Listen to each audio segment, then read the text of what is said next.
भारत में जब भी नवरात्रि का समय आता है तो चारों तरफ भक्ति, आस्था और उत्साह का माहौल बन जाता है। मंदिरों में घंटियों की आवाज, घरों में पूजा पाठ और भक्तों के मन में माता रानी के दर्शन की लालसा, ये सब मिलकर एक अद्भुत आध्यात्मिक वातावरण बना देते हैं।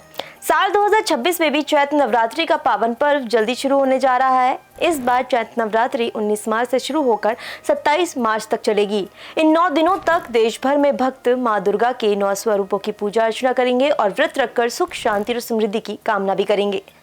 धार्मिक मान्यता के अनुसार नवरात्रि के दिनों में माता दुर्गा धरती पर आती हैं और अपने भक्तों पर विशेष कृपा बरसाती हैं। यही कारण है कि इन 9 दिनों को बेहद पवित्र और फलदायिनी माना जाता है। लेकिन इस बार की चैत्र नवरात्रि को लेकर ज्योतिषों ने एक खास बात बताई है, जिसने लोगों की उत्सुकता को और भी बढ़ा दिया है। दरअसल साल 2026 की चैत्र नवरात्रि में माता दुर्गा का आगमन पालकी यानी डोली पर होने वाला है, जबकि नवरात्रि के अंत में उनका प्रस्थान हाथी पर होगा। धार्मिक शास्त्रों में माना जाता है कि नवरात्रि के समय माता दुर्गा जिस वाहन पर आती है और जिस वाहन से विदा लेती है, इसका गहरा संकेत होता है। ज्योतिषाचार्य राकेश चतुर्वेदी जी से जानते हैं कि इस साल माता दुर्गा का पालकी में आगमन शुभ होगा या नहीं। धार्मिक और आध्यात्मिक बिंदुओं पर विचार करते हुए यह विचारणीय होता है कि माँ जो है हाथी पर सुसज्जित जो है खटोले या पालकी के रूप में अपनी सवारी का चयन करती हैं, यानी कि मुख्य रूप से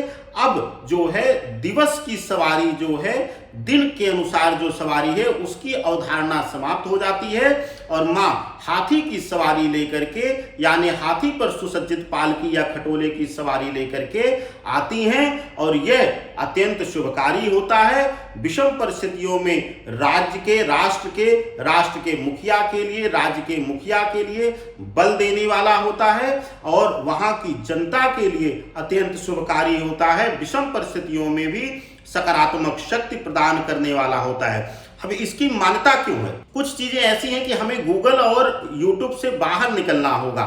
उसका अध्ययन करने के लिए आपको बता दूं, जब अमावस्या का क्षय होता है प्रातःकालीन तक तिथि तक, अगर अमावस्या तिथि रहती है तो ऐसी मान्यता है अमावस्या तिथि का क्षय करते हुए यानी कि काले अंधेरे को काटते हुए माँ जो है हाथी की सवारी लेकर के एक नए सूर्योदय को जो है प्रतिपदा तिथि के अवसर पर जो है शुभता देती हैं। तो इस अनुसार अगर गणना किया जाए तो पालकी तो रहेगी, लेकिन वह हाथी पर सुसज्जित होने की वजह से सवारी मुख्य रूप से इस बार हाथी की मानी जाएगी। नवरात्रि के इन 9 दिनों में माता दुर्गा के 9 स्वरूपों की पूजा की जाती है। मां शैलपुत्री, ब्रह्मचारिणी, चंद्रघंटा, कुष्मांडा, स्कंद माता, कात्यायनी, कालरात्रि, महागौरी और सिद्धरात्रि। ऐसा माना जाता है कि जो भक्त पूरे मन और श्रद्धा के साथ इन 9 दिनों में माता की आराधना करते हैं, उनकी सभी मनोकामनाएं पूरी होती हैं और जीवन की परेशानियां दूर होने लगती हैं।